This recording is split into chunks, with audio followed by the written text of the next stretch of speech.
Yeah, you better figure that out because your story needs to be about one thing. Well, everyone wants to throw in the kitchen sink, and it's about this, but it's also about this, but it also has elements of this. It's like, no, you don't know what your story is. You got a hot mess. You can't kitchen sink it. Your story is about one thing, and if you think it's about two things, congratulations. Now you have a sequel, or you have another episode. But your story is about one thing, and if you think I'm making it up, read stories that you've enjoyed and ask yourself the same question: what is this about? You're listening to What the Hell is Michael Jamin Talking About? I'll tell you what I'm talking about. I'm talking about creativity, I'm talking about writing, and I'm talking about reinventing yourself through the arts.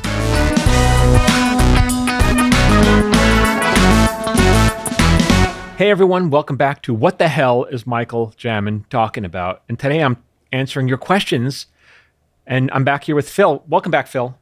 Good to be here. Thank you for having me. We had a delay because I borrowed some of Phil's mic equipment for a few weeks, and then I gave it back to him with the wrong card, and then Phil, you learned a lesson. The lesson is no good deed goes unpunished. And man, I feel like I'm happy to have taught you that lesson. Thank you for teaching me that lesson. I feel like the theme of every story I've ever written is that. So you get screwed either way.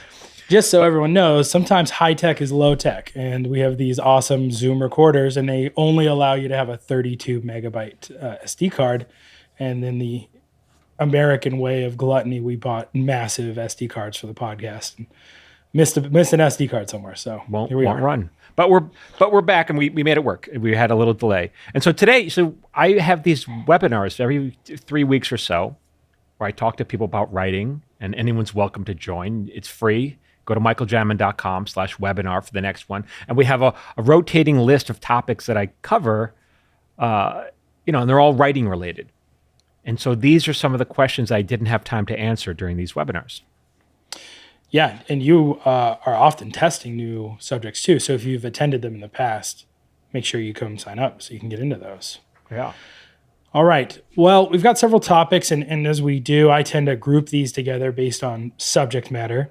And these are raw questions just asked during the podcast. So I apologize in advance for ruining people's names and mispronouncing everything. But let's start with craft. I think that's the thing people care a lot about is how do they get better at writing? Yeah. And SL Junk, indie author, asks, how does the story structure fluctuate depending on genre? I should say too, this is from your podcast, How to Write a Great Story, which is one of your... My webinar. Your webinar. Yeah. Yeah, this is, your webinar, How to Write a Great Story, which is one of your most popular webinars that we have. So if you haven't signed up for that, go do that the next time it's up. Yeah. So how does the story structure fluctuate depending on genre? If I'm writing a horror, but I'm used to fantasy, what are some things I need to consider when structuring my story? I really don't think there's that much of a difference, to be honest. I think if you're writing a mystery, that's different. And I think writing mysteries, people do it wrong all the time. Mysteries are a little harder to do, but you're just telling. The story structure is very similar. You're telling a scary story. A horror story is just a scary story. A fantasy is just it's a fantastical story. But they're just stories. I mean, everyone gets hung up on these genres. You get to decide the tone, and the tone of your story is scary or fantastical, but it's still a story. Yeah, something that you told me privately that I think is interesting for everybody listening. You were approached by a publisher who said, "We want to make you the next Save the Cat. We want you to publish this book series and you've never read any of those things. Yeah, but for those of us who have, this is commonly taught." What are the tropes of your genre? What are the things in your genre? What is the story structure of your genre? And it's like you read between the lines, and it's like what you've said many times. You're taking something apart and reassembling that. Mm-hmm. And it's not the right way.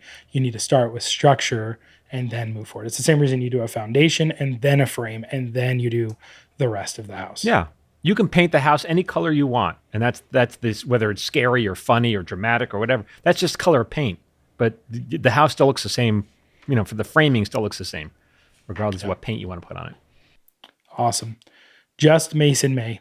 How does someone overcome the concern that our work won't live up to its potential? Oh, it never does. I mean, to get over it. Like, you'll never be happy. You'll never be oh, I should have done it this. Maybe, when you're done, you're always going to look at it and go, I wonder if this could have been better. I think any artist is going to feel that way. But if the question is like, how do I make sure it's good enough to even share? Well, then you can just give it to your friend or your mother or whoever and have them look at it and read it. Take your name off the cover and ask them, did you enjoy reading this? When you got to the bottom of the page, did you want to turn the page or not? And if you wanted to turn the page, you did a good job. And if you didn't, something's wrong. Right. How, aside from that, what would you recommend people do to overcome the fear of rejection or the fear of someone hating their work? You know, I get over it. I mean, that's the job. You're signing up for this. It's hopefully no one's going to be too mean to you, but just know that when I was starting off, I was no good. No one's good when they start off. I mean, no one starts. Every single artist you admire, musician, actor, writer, whatever, performer, they were not good when they started. Like listen to them in interviews. They'll say as much. So you get better. The more you do, the better you get. Yeah, we watch these kids shows now that I've got small children. Yeah. And one of our favorite shows is Bluey, which I've talked about before. And they just dropped a bunch of new episodes yesterday. Mm-hmm. And one of the episodes is about drawing. And the daughter, Bluey's not good at drawing, but the dad's not good at drawing, but the mom's really good at drawing. And then the little sister doesn't care at all because she's just a kid and she's just drawing whatever she wants. And so the dad's super conscientious, self-conscious of what he's drawing. And so Bluey, the protagonist, becomes a little self-conscious of her drawing. And they tell the story that the dad got made fun of when he was a kid. So he stopped and the mom her mom incentivized her, encouraged her, you're doing great for a 7-year-old. And she was like, oh, and that was enough. And then she became a wonderful artist. And so at the end, Bluey and the dad are both like freed up to draw the things that they got made fun of or were worried about. And it's this beautiful allegory of just, hey, like, just let it go. Like, who cares? That person's just being a jerk. And it's because they envy what you do. And yeah, that's a good okay. lesson. That's a good lesson from that show. Yeah, it's a great show. I bet you should watch it with your kids, Michael. My kids are too old to watch TV with me now. Yeah, it's scary. It's so sad to hear that. Yep. Rachel Zhu, I would like to get my motivation for writing back. And for everybody, you have this other webinar you just put out, which is about how professional writers overcome writer's block. And I think that kind of addresses this, but this was before that. But what general thoughts do you have about getting motivation back to write? Yeah, I mean, well, first of all, I can't motivate anyone. I mean, if you don't have the motivation in you, then it's not going to get done. So you have to be self-driven. But probably what you're experiencing is the fact that you just don't know how to do it. And so when you don't know how to do something or you think you're bad at it, it's not fun. Like, why would you want to, why would you want to do anything when you feel like you're horrible at it? But once you learn how to do it, and like story structure can be taught, and it doesn't make writing easier. It makes it easier. It doesn't make it easy, but it makes it easier. So I think the problem that you're facing is you just don't know how to do it yet. So come to some of my webinars, and that'll help you a lot. Just to learn. You're flailing. I don't blame you. It's no fun when you're flailing. Yeah. For everybody who is unaware, you also give away the first lesson of your online course for free at michaeljamin.com/free. And you teach this beautiful lesson about what is story. That alone is worth its weight in gold because it's just something we all miss or forget. And you've even said you forget sometimes. Yeah. I mean, I was watching a movie that I got a screener the other day, and I'm getting halfway through. I go, there's no story here. I'm bored. And now my wife was bored by it too, but she didn't know why. I knew why because I'm a writer. I'm like, what's the story you're telling? No one knew, and yet the movie got made. I don't know. Yeah. I gotta tell you. Yeah. The other thing that comes to mind is many people have heard this guy, and you've heard me talk about him before. This guy, Jocko Willink, former Navy SEAL, leadership consultant, multiple New York Times bestsellers, a huge podcast. And he has this motto that says, discipline equals freedom. And he's like, it's a little bit counterintuitive because you think if you're disciplined, then you don't have choice and you can't do things. And his point is, if you are disciplined, you don't have to rely on motivation. And that's what I hear from you, and I've heard from other professional writers, is being a professional is doing it when you don't feel like it. Motivation doesn't matter. You know what I'll tell you as well, because I post every day on TikTok, or at least 5 or 6 days a week. I find, and I have talked to other creators who feel the same way. If I take too many days off, it gets harder to get back on. So 2 is the max, and you got to like because I know people think it's easy to. It's not easy posting on on social media. It's like I got to think about what I'm going to say. I got to rehearse it. I got to shoot it. Then I got to tag it, upload it, make all the meta tags. It's like it's not. I don't do it in 2 seconds, and yeah, it's just one. It's like brushing your teeth. You have to do it. Yeah. And that's like any habit. They say you can mess up once, don't mess up twice. Right. Yeah, It's like dieting. Don't make two bad choices. yeah. If you made one, that's okay. Now continue to get back on track. But it's discipline, discipline, discipline. You just need to sit down and do the work because that is what is required. And if you're not willing to do that, this is not the career for you. It might be fun for you to do on your own, but even then, I imagine that's going to be pretty brutal if you don't have the discipline and the habit of just sitting down and doing it. Oh, it'll still be, even if it's a hobby, it'll still be more fun if you know how to do it. I mean, golf is a hobby for most people. The better you Sure. get, the more fun it is to play. Yeah, I don't like being bad at things. That's very Yeah. true. So great, Stephanie Anthony. What are daily writing exercises that are invaluable to helping to build stronger storytelling muscles? Well, I don't do exercises, but you would certainly have keeping a journal or a diary and writing it, knowing that no one will read it, is very freeing. I read when I was in high school. I wrote. I had a creative writing class, and our assignment was to write daily entries in this journal. And we gave it to him at the end of every class, and then he would read it, and he was always so kind. He would he always said such nice things about what I wrote. Like he was looking forward to reading it. And I thought that was really nice of him to do. It was I'm sure it wasn't very good, but I was trying to entertain him, and he appreciated it. Yeah, just write and read. Those are your exercises, write and read. I've talked before about some of my experiences translating for the Sundance Labs and some of the things I got to do with the scholarship I had through Robert Redford. And this woman, Joan, who runs these workshops at the labs for whether you're a writer, a director, whether you're doing editing, whatever it is, everyone goes through this basic storytelling lab with her, these workshops almost every day. And it's about basically it's what you talk about in your course, mining your life for stories. Mm-hmm. And I remember that one time I went and she saw me and she recognized me from doing this Redford scholarship stuff. And she was like, "It's so good to see you here." And I told her what I was doing. And she was introducing everybody in the room. And I introduced myself. And she was kind enough to say, "And Phil is a very talented writer." And I made the mistake of saying, "Well, that's why I'm here translating." And I've been thinking about that literally today as doing the work and practicing and getting better and then getting acknowledgement from other people is important. The practice of doing it every single day is the exercise. And then I think the other exercise is accepting people's praise when it's earned and deserved. Yeah, take the compliment, because you know why? It's insulting not to. It insults the person not. Like if you shit on it, then like they gave you a gift. And I did. I see people do it all the time. You're not the only one. It's normal because you also feel like, well, I'm not good enough. Yeah. You know, My thought was like, well, I'm not in the labs, so I'm here translating. But I did it in front of people, and I did apologize to her after, and she was very kind, and we had a good chat about it. But that was ringing in my head today. It's hard to take a compliment for a lot of time. I feel the same way. The same way. So but if you say no or you shoot it down, then it's all going to be harder because you're reinforcing unconsciously that you are not good or it isn't good enough. And you got to take the wins. Take the wins. Yeah. Right. So. Right. Awesome. A couple questions related to the topic and your online screenwriting course. So they're kind of bundled together. Joel Rydell, regarding execution of an idea in a script. How do you know when you've taken a script far enough? In other words, how do you know if it's ready? Well, kind of the same. I kind of touched on this earlier, but basically give it to someone and take the title sheet off so they don't know you wrote it. And then give them a week or so to read it.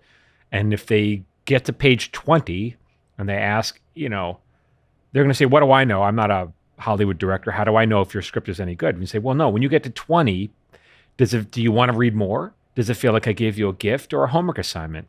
That's it. And so you don't even, because your reader is your audience. They don't have to be a Hollywood insider to know whether they like something or not. Do they want to turn the page or not? And they do, it's good. And Yeah. if it's not, if they don't, that's a problem. Yeah. There's levels of that too, because I've written things that I've given to friends and they said this was great, and then given them to you, and you've given me good praise but solid feedback and things that I could improve. And it's the quality of the feedback is also important. But Mm. what I'm hearing you say is, regardless of that, if you have a show on TV, whoever is going to sit down and invest their time to watch your story, they need to all understand there's a story here and it's worth the hour of my time, the Yeah. 27 minutes of my time, whatever it is that they're doing. Yeah, because no one's obligated to watch your show. They'll turn the channel now, you know? Yep. So that's how Mm, you judge things.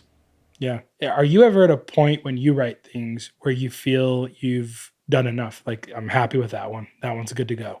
Or is it always like, I can make that better? I got to turn it in. Yeah, I always feel that way. Even with my book coming out, I always feel like, I could have done that a little differently. But it's like, no, you got to let it go. You got to but, I saw an interview with Frank Gehry, and he was looking at I think it was 60 Minutes, and he was staring at the Disney concert hall, which he designed. And he's a fantastic architect.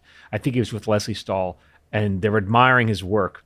Right. And she goes, when you see this building, and it's one of the most beautiful buildings in LA. Yeah, it's great. It's gorgeous. If you guys have seen Iron Man, I want to say Iron Man 1, they go to Uh-huh. it. They Yeah. did. It's very sculptural. It looks like a piece of sculpture. And she said, when you look at this building, what do you see? He goes, I see all the things I would do differently now. Mm, it's, and again, he's a master. So you just never get past that stage. yeah. But that's not the job of a pro, which is what you teach. The job of a professional is you do the work, you turn it in, you move on. Yeah. You move on to something else and make the next one better if you can. Well, you always do the best you can with the time you have. Yeah. Is that accurate to say? Yeah. Yeah. For sure. That's definitely the way with TV. We got to turn on an episode of TV and at the end of the week. So we do the best we can. Yeah. Awesome. Kamika Hartford. In creating a story with structure in mind first, is it ever useful to organically write or figure it out, then go back and pick out the pieces you want to create a solid narrative? Or is that just wasted time?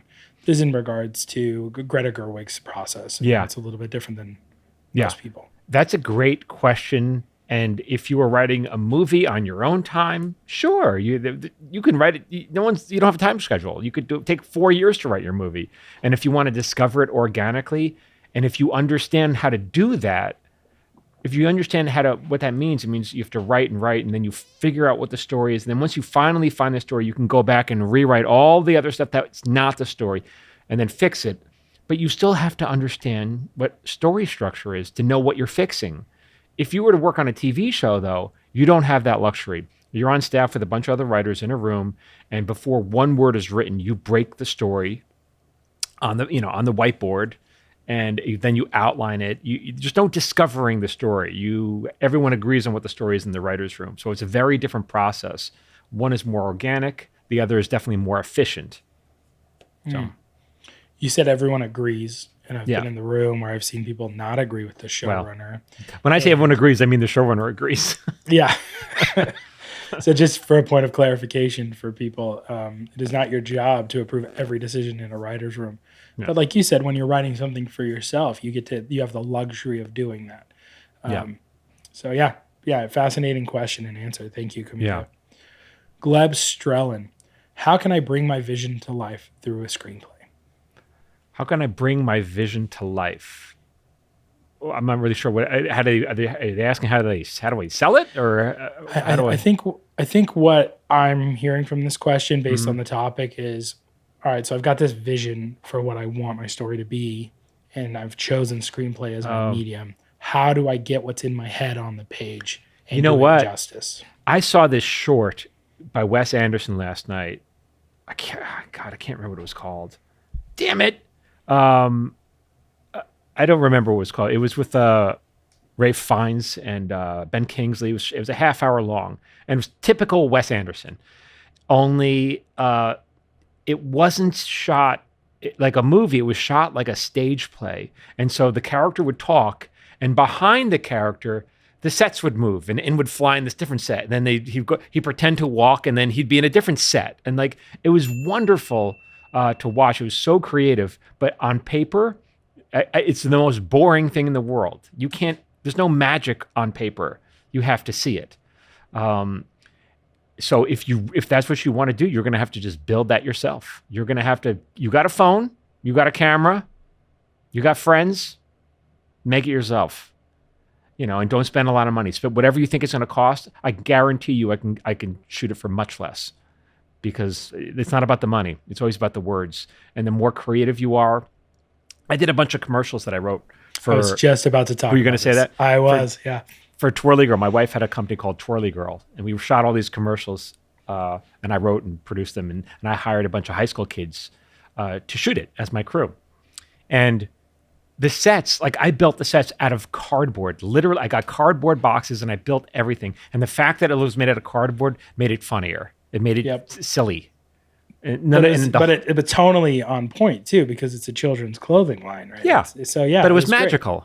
Great. It was but also it had the same Wes Anderson has that same kind of magical thing about him. It's like it doesn't exist. That's what's so cool about it. Yeah, yeah.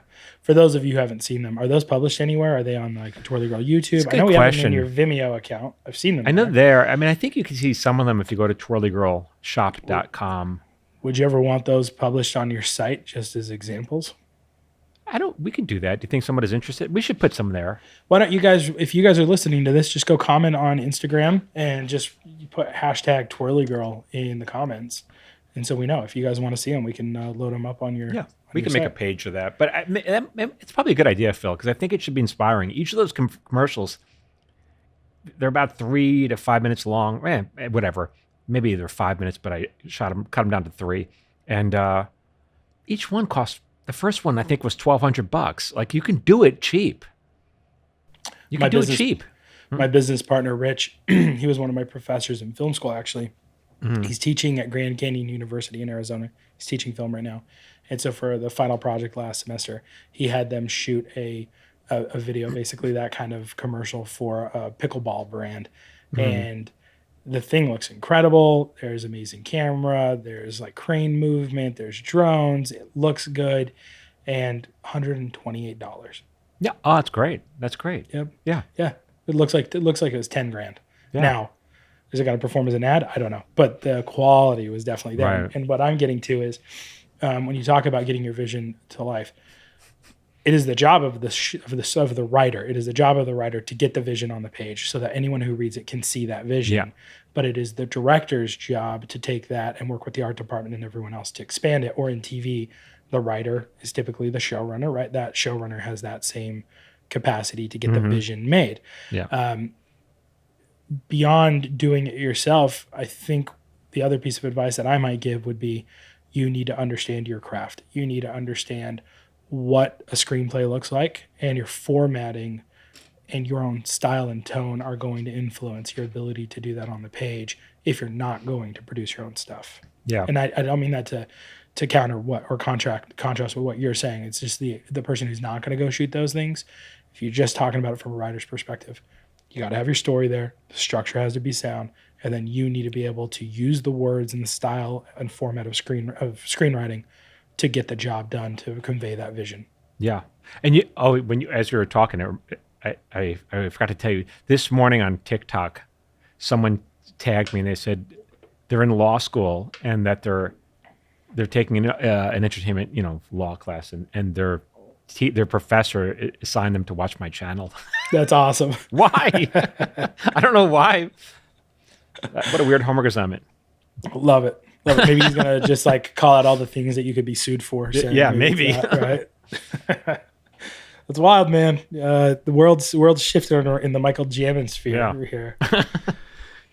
Michael's got his own Wikipedia page too. Yeah, I'm on Wikipedia. Yeah. A couple of years ago, you would have never wanted any of this attention. Right? No, I still struggle with it a little bit.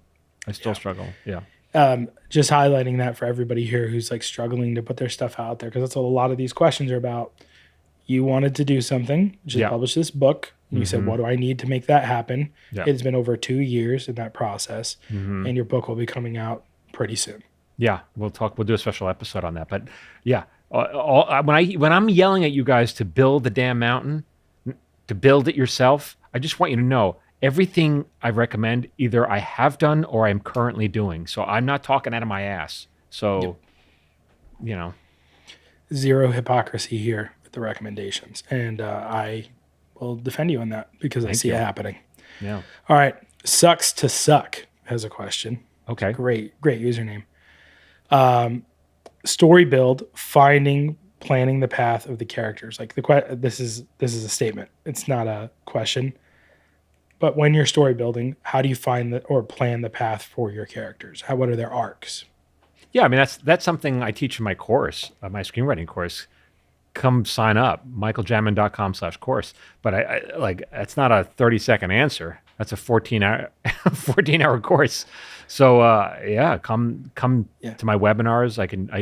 I did a webinar a couple weeks ago where I literally gave away part of the course, not a lot of it, just a small part of it. I was And surprised. It's a lot though. There's a lot of nuggets in there. yeah, there's a lot of good stuff in that. And I was like, Yeah. I kind of felt like, guys, if you don't take the whole thing, you're missing out because this is pretty good stuff. What was that? How professional writers create great characters? Is that what the No, title it was.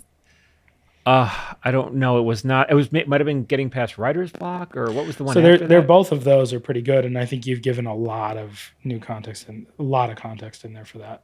Yeah, I think it was a great characters was one specifically on this subject, and Yeah. you talk about this. I don't want to spoil it for people who are going to miss it, but you talk about the principle of like how to put the right character in a story, yeah, and it is worth watching. I don't want to steal the opportunity Yeah. for you to learn that lesson by listening to Michael. Come to my talk on characters. That it'll help you a lot, and it's free. Awesome. Sammy Cisneros, how strict should we follow conventional story structure? You can't. I would say don't break the rules until you understand them. So I would say very strict. And just so you know, I don't break the rules, and I've been doing it for a long time. Why if it ain't broke, why fix it? I honestly and you once you're in that story structure, there's still so much creative freedom that you can have once you understand. It's not like it's not. I don't feel handcuffed when I'm writing a story that way. I feel liberated. Like I understand how to do it. There's the roadmap that'll help. Yep. You discussed this principle of Picasso in your free lesson, which I think everyone should go pick up or rewatch if you've signed up for it in the past. But you talk about what it means to become a master, and it's visually apparent when you look at the way you display that in that lesson. Yeah, go watch. Yeah, that was in the free lesson. michaeljamin.com/free. Yeah, go watch that. That'll help. Great. Leoty Bennett, when breaking a story, do you keep track of both plot and story? Yeah, it's all yes, all this yes. And if you don't know what that means, there's a difference between plot and story. And I talk about this in, I think, the free lesson. But Yeah. you have to keep both in mind. You don't do one without the other. It's the same time. And if you can have a plot, if you have a good plot but no story, you got nothing. If you got a good story but no plot, you also have nothing. So you need both. Yeah, I think lesson 2 in the course is heavily dedicated to this, and you do touch it on the free one. But the second you're in the course and you get to lesson 2, it's like, oh, okay, this makes a lot more sense. And I've always said this since we started the podcast and doing this stuff together. You're the only writer I know online who talks about story and not plot. Everyone else is, what are your plot points? What is this plot? What is this beat? How does this beat build to this? What is your inciting incident to this thing, to crossing the threshold, to the boon? And they're mixing all this jargon from all of, it's Jungian, it's Joseph Campbell, it's like all this stuff. It's very hard to even wrap your head around. And I'm egotistically, I consider myself to be a pretty intelligent person who's capable of learning. And very often when I started studying screenwriting, I was just beating my head against the wall because it's like, I don't even understand what subtext is, and you're telling me to use it. But no one's teaching how to use subtext, which you talk about. But it's that, it's the story. It's story, and then the plot is, to me, it is the painting of the story. It's what makes the story matter. Well, like I watched a movie the other day, and there was plenty of plot. Things were moving along, things were clipping, things were happening. But the whole time, I'm like, so what? Who cares? Who cares? And so the story is really the who cares part. Why should we? So write that down. Write that down. It's the who cares. It's why to me as the viewer or the listener or the reader, it's all the same. Yeah. Why do I care what happens to the main character? And if you don't, like I watched. I won't say it on camera. I won't say which one it was, but it was a big movie, big budget, big director who's done some great stuff. You should And I just was like, text me so I know what it I'll is. I'll 'Cause tell I you may- later. But I was Yeah. like, who cares? Why do I care about any of this? Yeah. Dave Crossman, who he's pretty active in the course we've talked about before, he has said that I have a coined phrase now when I read someone's script. Mm, It's a lot of things happen, a lot of people doing things and nothing's happening. okay, yeah, that's good. Lots of stuff. Yeah, Just plot is so boring. Yeah. cool. Yeah. All right, David Campbell. How do we determine which content to reveal in what order? Oh, yeah. I have a whole analogy that I go through in one of my free webinars about the order in which you unpack the details of your story is really important, and that's what I teach in the course. But for sure, yeah, that's yeah. A lot of times you'll read new writers and they just do a dump. They just dump everything out, and but that's not how you tell a story. The story is like you as the author, you get to decide when your reader learns this, and that's that's how you keep people turning the page. Yeah, it's yeah.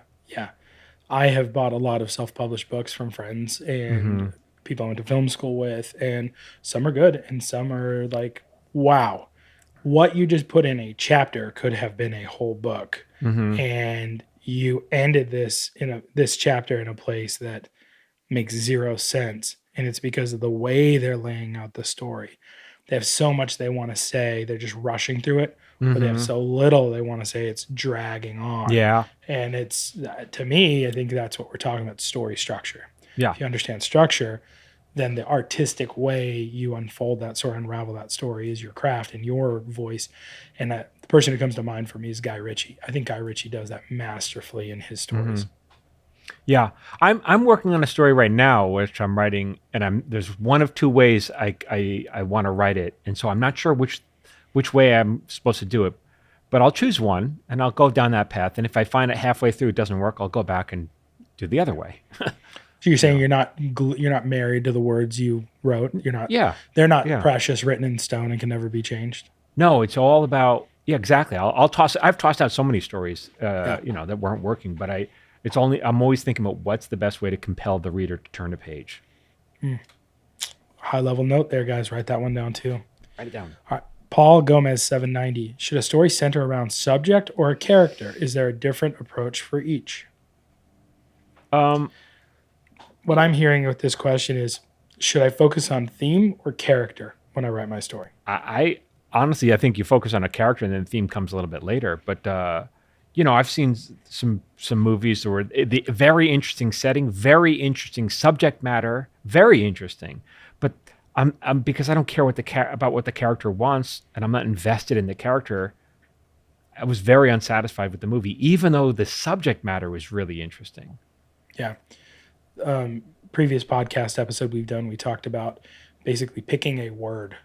There's a word that's going to kind of color my story. And Yeah. that to me is theme. What is the theme of this? And so that might help shape the character that I'm telling to convey that theme. But the character has to matter, or it doesn't matter what the theme is. Yeah, and when my partner and I are writing, often we pretend there's a drink, like a drinking game. If we that theme will keep on appearing, and so often you'll see a word recurring over and over in a script, and we always go drink, drink, and then when we're done, we go back and change those words so it's not so obvious. We disguise it. But if you're doing it right, that theme will reappear many times throughout your script, but you just have to hide it a little better. Yeah. Yeah. Good stuff. Good stuff, guys. I know some of you are advanced enough to know how much gold Michael's just dumping his pockets right now, just gold nuggets.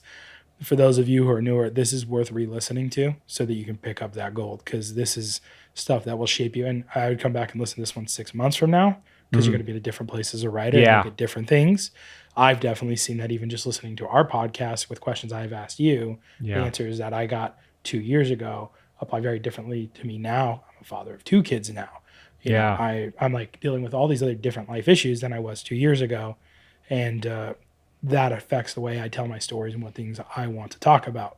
So, And I'm still learning, guys. Just say, I mean, you're never done learning when you're writing. So yep. I don't know everything. I just pretend to. Yeah, more than he gives himself credit for, but he's going to take credit, like we talked about, right? Yeah, right. Yeah.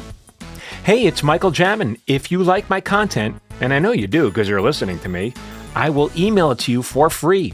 Just join my watch list. Every Friday, I send out my top 3 videos of the week. These are for writers, actors, creative types, people like you.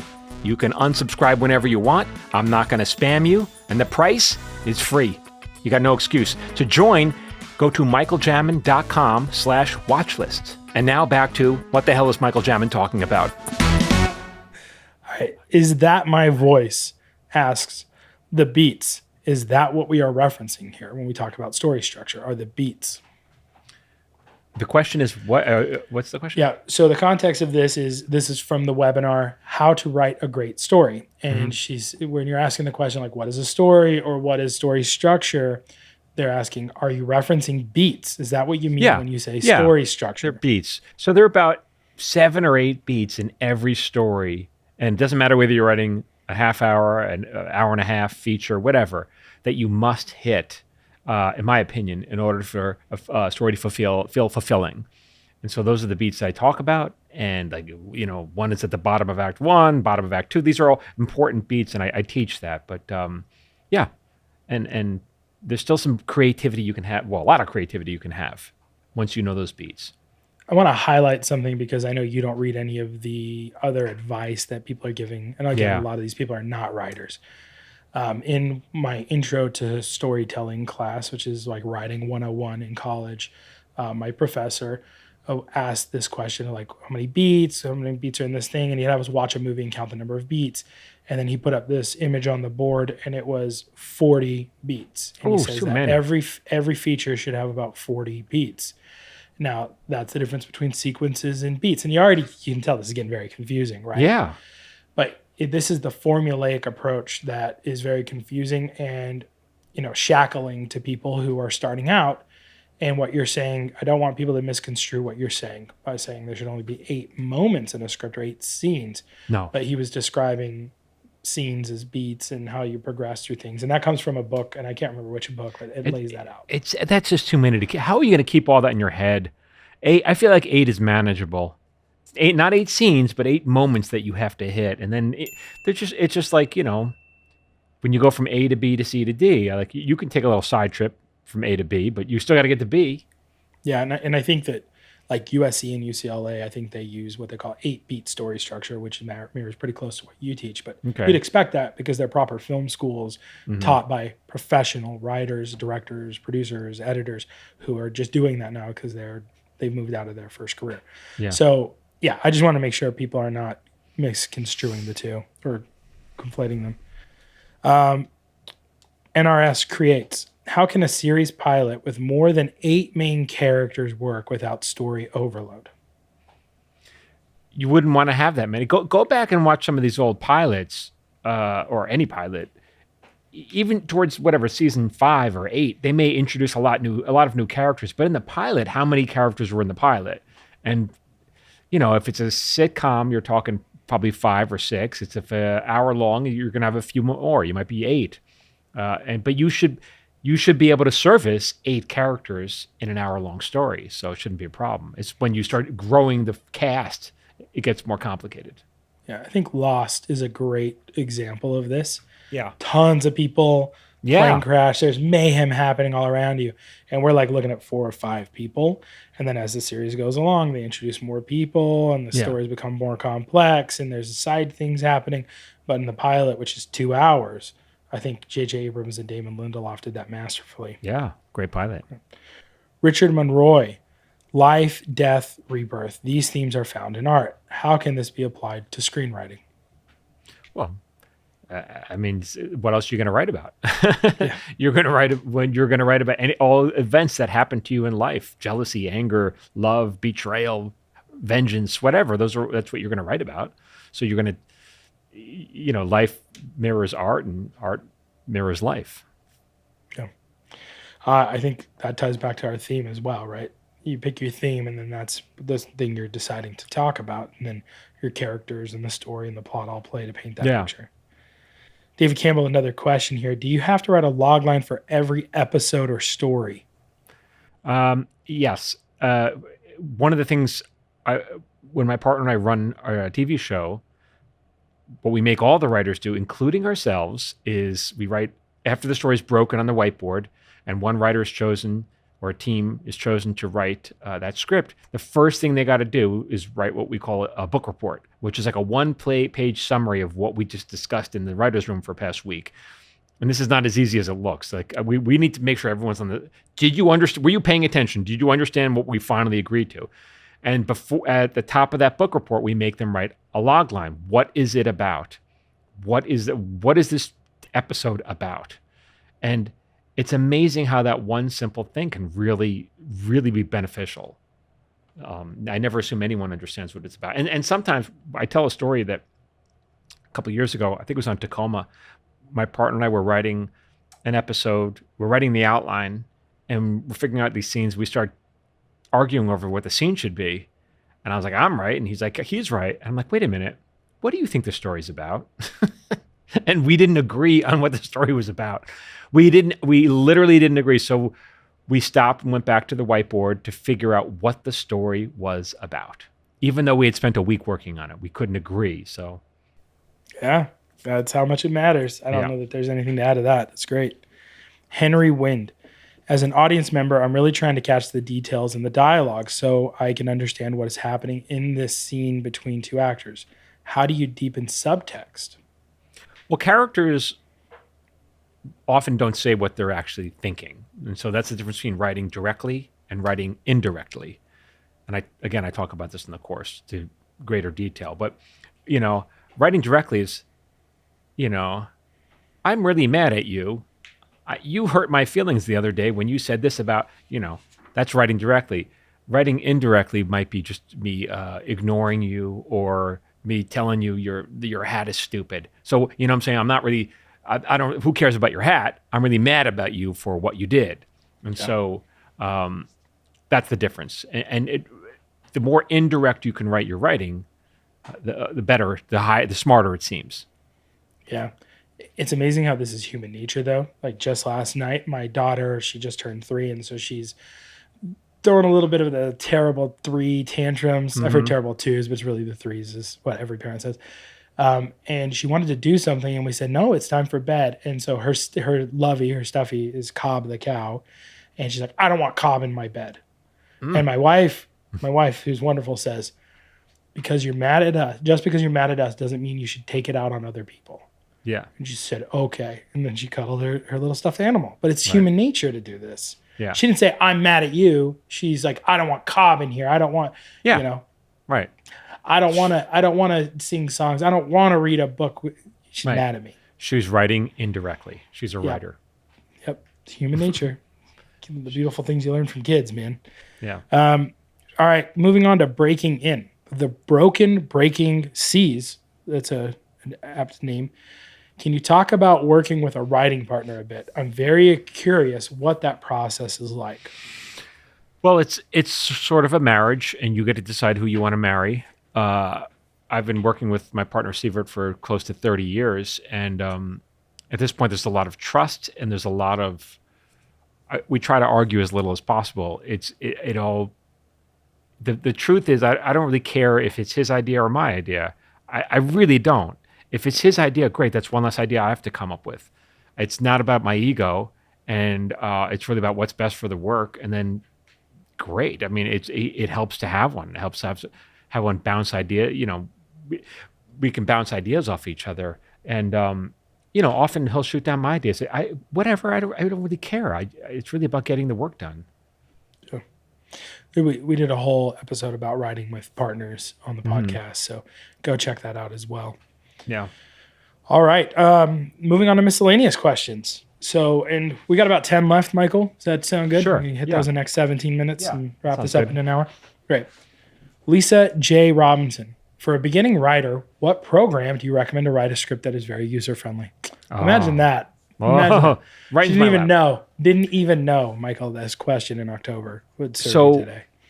Every single television show, movie, everything I've sold, every single one of them have been written in a program called Final Draft, and that is considered to be the industry standard. Now, uh, so that's it's the best as far as I'm concerned. Now they offered me a brand deal a couple months ago, and so I've since done some spots for them, and I had no problem doing it because it's not like it's a product that I use the product, so sure I'll And endorse you've it. turned down so many deals from people with different writing Yeah, software. That like even when we first started doing this, people were reaching out. It's like, hey, we'd love to like pay you to talk about our screenwriting yeah, software, and you turned them all down. no, yeah, So this is a big no. deal. So, but if you want to use Final Draft, we do have they gave me a brand deal. So if get on my newsletter, we said, well, there'll be a link on my newsletter, and you can click on that link, and you can get a discount, 25% off on Do Final you want to give them Draft. the code? Do you want to I give them the think code so. here? We could do the code. It's Yeah, it's mjamin25, I think, right? 24. I think I'm jamming 24. 20. Correct. For it's 24. Yeah, mjamin24, but it gives you 25% off your purchase. And I used it and it worked on my upgrade from Vinyl Draft 12. So you saved me $25 on something I was going to buy anyway. So yeah. You can upgrade. You can upgrade. At some point, you have to continue. You got to upgrade your so it doesn't fall out of service and stuff. yeah, and there's new stuff that come in. There's all kinds of stuff that comes Yeah, in there's for new that. So bells and whistles, but they don't. Honestly, I've been using Final Draft since Final Draft 5. They don't update it like every day. They wait. It's every couple of years they improve it. yeah, we used Final Draft for the collaboration mode in the writers' room. Yeah, Right. the collaboration is a good feature. Yeah, and while I was doing this yesterday, this is totally unprompted. I was looking for this. You sent me a bunch of stuff, and in like 2016, just as I was going to move out here, you were asking me for my resume because there's like, hey, there's somebody out here who wants to, who was interested in getting your resume, Yeah, and I sent it over, and you told me in here, and I'm trying to find the exact words, but it was basically like study Final Draft and know it like the back of your hand. yeah, And that was 2016. yeah, So yeah, you've been preaching this for a long time. yeah. It helps to know that program. Yeah. Great. All right, Mimi, how to find the main idea from a lot of ideas you have in your book. So I'm assuming she's writing a book and she wants to know what the main idea is. Yeah, you better figure that out because your story needs to be about one thing. Well, everyone wants to throw in the kitchen sink, and it's about this, but it's also about this, but it also has elements of this. It's like no, no, no. You don't know what your story is. You got a hot mess. You can't kitchen sink it. Your story is about one thing, and if you think it's about two things, congratulations. Now you have a sequel, or you have another episode. But Yeah. your story is about one thing, and if you think I'm making it up, read stories that you've enjoyed and ask yourself the same question: what is this about? What's the difference between an A plot, B plot, and C plot, though, if it's only about one thing? Right. So an A plot will occupy two or three characters, and that's a story that has the most emotional weight, and that's the one that's usually the that has the most time on screen. It's But then usually you have the leads, too, though, right? Like it's your main character. yeah, but if you have like five leads in your show, then two of them will be in the A story, and then you have to occupy your other characters, so you give them a B story and maybe a C story if you still have to occupy some of them. Yeah, But because they don't carry as much emotional weight. Often they're just lighter. you don't want them sitting in their trailers cashing a check, right? Yeah, you got to pay these people. The audience wants to see them too, so you want to give the audience what they want. Great. Mental pictures. Would love to know an example of a log line on a whiteboard in the writer's room. Okay, so a log line might be okay. We wrote an episode called Fire Choir, and I think it was I think the log line was Eddie joins a male choir. Acapella group. It was like the Acapella group. firefighters acapella choir. Yeah. Yeah, to basically recapture the lost fame of his youth. It was something like that. So you knew what the plot was, and you also knew what the story was. Oh, he's there to recapture he was famous, whatever. He was in a garage band when he was a kid, and here's the chance to feel like a star again. So that's what it's really about. It's about the fame part. Yep. And a great episode with one of our favorite characters, Wolf Boykins. Wolf, yes. So played by Paul Soder. Ball Soder says hi, by the way. Oh, You should have him on the podcast. I should. I'll get him on. That's a good question. Yeah. Richard Monroy. Can you describe this Greta Gerwig style in more detail? It seems more unstructured and organic. It's not unstructured. It's just the fact that it's definitely not unstructured. It's just that how she comes about finding the structure. So I believe she still hits the same 8 points that I'm talking about, but whereas in TV or even in movies for the most part, you'll think about this before you're ever writing a word, you're figuring out what those story points are, and you might spend weeks or months if it's a movie before you're actually writing. But she doesn't do it that way. But she's Greta Gerwig, and until you become her, you know, you may want to rethink how you do this. But what she does is she starts writing. Oh, I think this is what it's about, and she starts typing the script. And she'll say the same thing. I've heard her talk about it. All right, now I have an 800-page script. Well, we can't shoot an 800-page script. Now she has to go back and throw out 700 pages and figure out what the story is. So it's very inefficient, but it's organic. But again, she can do it because she knows what story is. And and by the way, that movie made $1 billion. It's not for me to say that she's doing it wrong. She's doing it right. It's just that it's just inefficient, and unless you really have a good grasp on what story structure is, like she does, you're probably going to screw it up. This just popped into my mind. One of the best TikToks I've ever seen was this story, and you've seen them before. And it's like, everyone told me that I was a loser and I would never make it as an artist. And over the years, I've practiced and honed my craft. And it shows like all these different like arts, and so, like you see their art evolving year over year.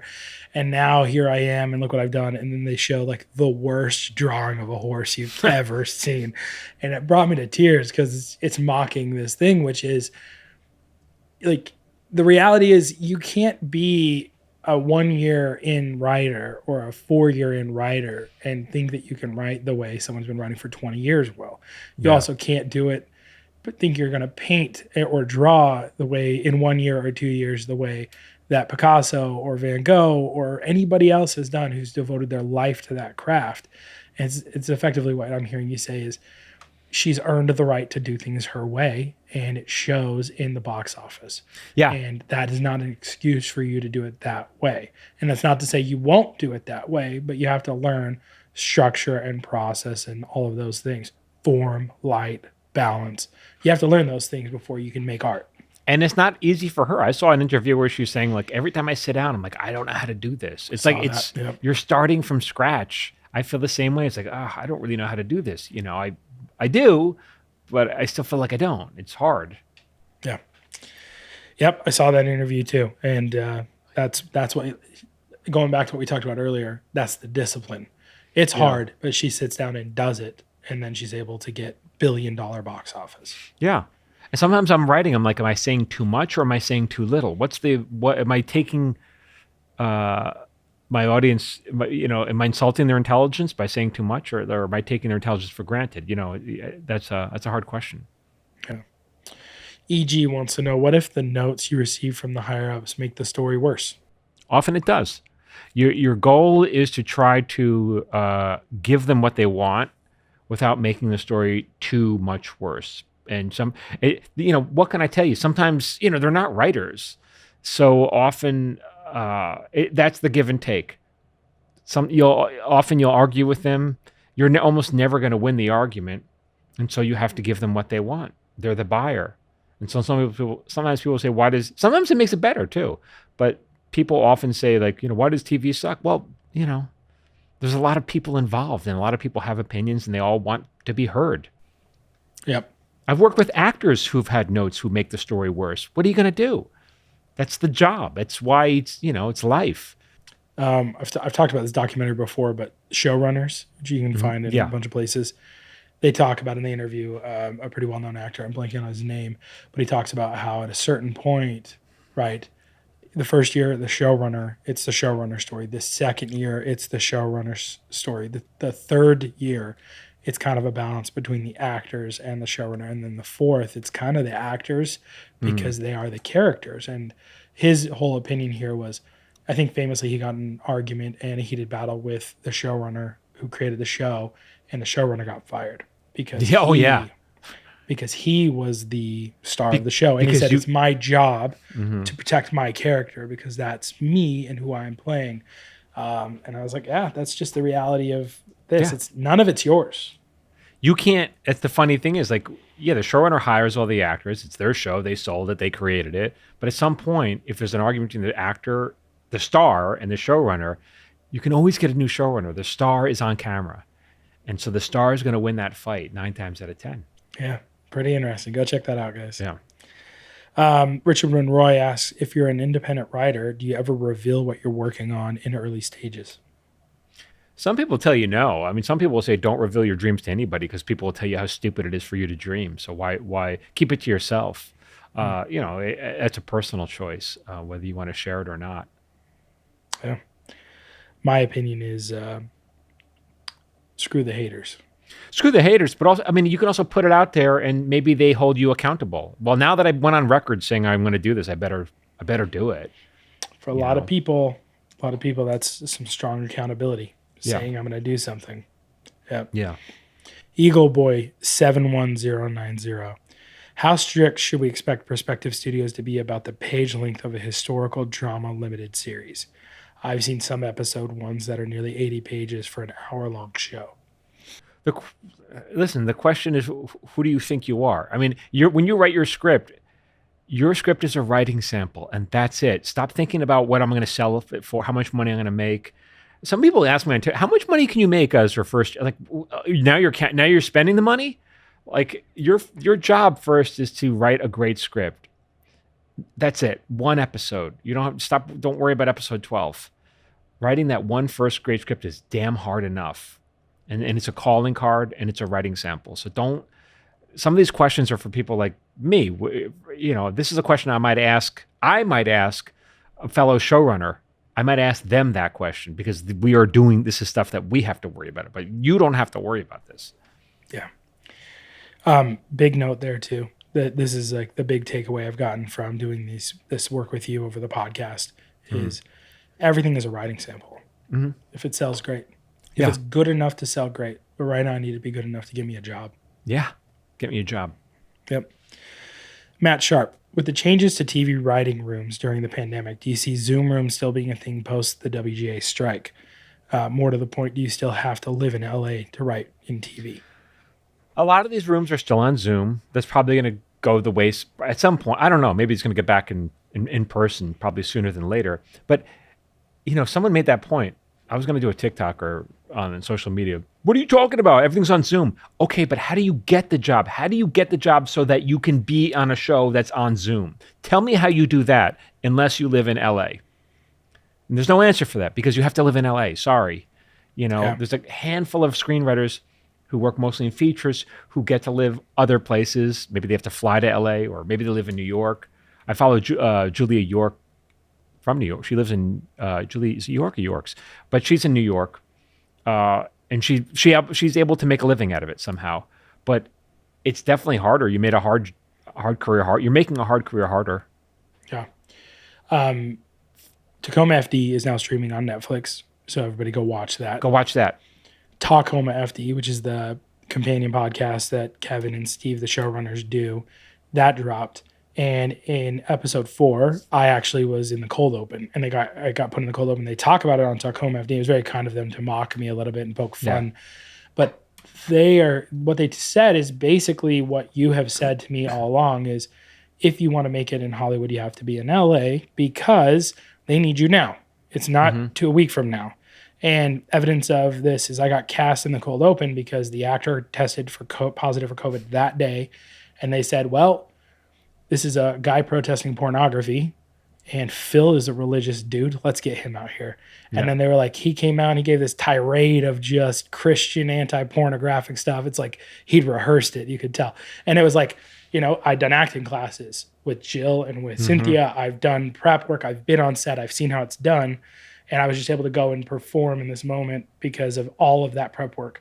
And I only got it because I was on set standing next to the showrunner when he heard that this guy got COVID. So 2 things. Half of life is about showing up, and 2, but also being prepared for your opportunity. Can you imagine? Because you could have choked the bed. You could have choked. Shat the bed. Right. Yeah. And to be fair, I'd been in 3 other things. I'd been on Tacoma twice as background with no lines, and then they put me on the spot and she made me the butt of a joke in the movie Quasi, Mhm. and that was not something I knew about. But they shot 3 other people just in case, and they Uh-huh. picked the funniest person. I just happened to be the funniest person. Right. So had I not done that, I would have not been given this at bat. But they called me in, and I pinch hit, and I swung, and they said I nailed it. Right. Yeah, it was funny. But I was there. It got a huge laugh at the premiere. Your yeah. scene. So yeah, it was. I had no idea. But the point I'm trying to make is you have to be here, and then that's how that stuff comes. If you're not, it's not going to happen. Yeah. Aaron Von Busick, looking to develop my understanding of the process of landing the ending of a limited series. Wait a minute. Hold on. You mean you got a show, picked up the series, and now you want to know how to wrap it up? Is that what the question is? I think the question is, I'm writing a limited series, and I'm going to write the whole thing, and I don't know how to end it. Don't worry about it. Can you write a great pilot, and then when they bring it to series, they'll hire people like me, and we'll figure it out in the room. Don't worry about it. Yeah. You're not selling your limited series. You're writing a writing sample. Yeah. I think, again, go back and listen to, I think it was like episode 32 or 34, Fractals, which we've talked about recently, where you talk about how this all kind of mirrors things, and then learn story structure. And man, I can't imagine writing something without knowing the ending. That seems incredibly painful. But that's 4 years. I don't know how long his series is, but I wouldn't know how to end it. Yeah. Rick Bean. I've been watching Star Trek Voyager, Lost in Space, etc. Do stories that take place in space get leniency because they take place in space? I don't think so. If it's boring, it's boring. What difference? When these shows take place in space, it just means the set is a spaceship, right? So what? Okay. What if it was a boat? Same thing. Is it that much of a difference? No. Hamlet on the Holodeck. This is a required book from one of my digital media classes. And it talks about basically the future of narrative in cyberspace. And it's basically just saying it's a medium. The story still has to be there. It's Hamlet on the holodeck. Yeah. It's not whatever on the holodeck. Yeah, it's still a story. Story. Richard Monroy again. A lot of movies and TV shows are based on franchises and IPs that want to sell product. Is it the screenwriter's job to include ad placement in the scripts? No, and I disagree that I disagree with that contention. I've never worked on a show where we got a note where hey, we're selling, products. That's never no. That's a production thing. It's after it's like I've seen it in the production office where it's like, okay, the call just came in, Transpo's picking up some Acuras, and we got to feature those in this week's episode because the sales guys in the corporate side are doing fine. that. Throw in the background. I don't think about it at all. And Barbie, when that movie, Mattel, to their great credit, I bet they saw a lot of Barbies after that, but it was never an infomercial for Barbie. I mean, Greta Gerwig got to write it her way, and much of it was anti-Barbie. You know. Well, that's a whole thing going on right now. They came out with like women in cinema, film and TV Barbie set, and now a bunch of people are like, "Hey, you missed the mark here, Barbie. You missed the mark." I mean, they're always going to try to figure out ways to make money, but to me, it's never about the product placement. It's always about the story. And if they want to you want to throw Pepsi in the background, I don't care. Yeah, Fire Department Coffee is one of those sponsors we have on the show, and because it fits in the firehouse, and that's who they're selling to, are firefighters who watch the show, and that's something that was worked out well after. We're not writing episodes about Fire Department Coffee. Yeah, right. Because that's not entertaining people. That people are not going to be entertained. People would turn off the show if that were the case. Yep, and you see it too.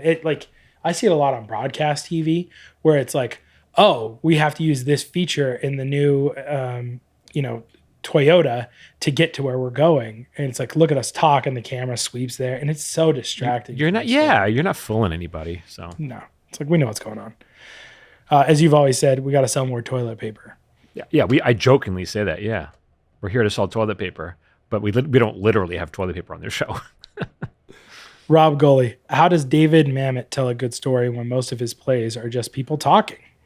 Well, but it's not just people talking. It's people. It's things happening. But anytime you have a stage play, it's not just people talking. Things have to happen. Things have to develop. A character walks on with new information, changes a dynamic. It's not just people talking, and that's the problem that people mistake. They think it's just people talking. I've got his like bio over here that I read, and it's worth checking out if you think that's you got a good library over there. It's not well, I'm a hoarder. I think that's the problem. Thanks, Dad. Dad gave me those tendencies. Yeah. Money, as Jim would say, money in the bank, right? Money in the bank. My trauma. My trauma is my money. I'm gonna cash lots of checks. Yeah, my hoarding tendencies from my father. For sure. Is there a percentage to follow for dialogue or scene description while writing a script? Like what percentage should be what?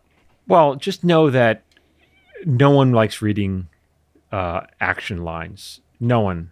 People often glance over that. I've heard, it's so funny. I happened to catch another screenwriter say the same exact thing. No one wants to read it.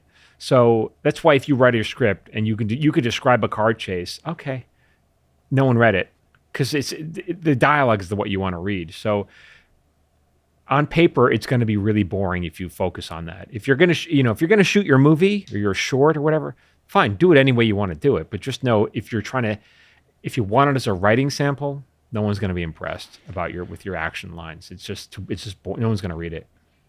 Anyone who's ever done prose before and is getting into screenwriting, which is me, you start off by describing the room and what's in the room. It's almost like a D&D, like Dungeon Master. Yeah. It's so unnecessary. It's more confusing. It's the brevity of your style is what will help with this. And that's why I said you need to understand the craft. You need to understand structure, but you need to understand your format and your style. I literally keep action lines like that as short as possible. When we're writing, if we have 4 words, we try to get it down to 3. I mean, because it's literally shorter is better. No one wants to read it. You don't want big blocks of text. And I think Drive is a great script to check out because he barely talks in it. Yeah. But masterfully done. But he wrote it, directed it. He did the whole thing. It was effectively he was being paid to make his own short film. Yeah. Because he'd earned it. Yeah. In the age of streaming, the last question, by the way, just Mason May. In the age of streaming and new media, how has the new WGA deal changed the writer's room process? I don't think it's changed the writer's room process, but there's some minimums in place in terms of the staff size and the staff, makeup and the employment terms. But we'll see how that unfolds. I haven't been on a show since the strike ended, so we'll see literally what that means. But too soon to say. Awesome. Michael, anything you want to add to that one? It's a pretty robust, long Q&A. Thank you. Yeah, it was. Thank you all for all the questions. Please keep coming to those webinars. You'll get a lot out of it. And thank you for listening. Michael, anything we want to talk about coming up? Oh, boy. Coming up. We got stuff coming up, Phil. My book is dropping very soon, A Paper Orchestra. I don't know when this episode is going to air. It may already be out. No, probably not. But it's coming soon. If you want to learn more about my book, go to michaeljamin.com/book. And sign up, and it'll be a great read. It's called The Paper Orchestra. Yep. And we're gonna do a whole podcast episode. We're gonna talk about that coming up next, I think. Yep. So we've got that. You've got your course, which we've talked about at michaeljamin.com/course. Yep. You've got your free lesson, michaeljamin.com/free.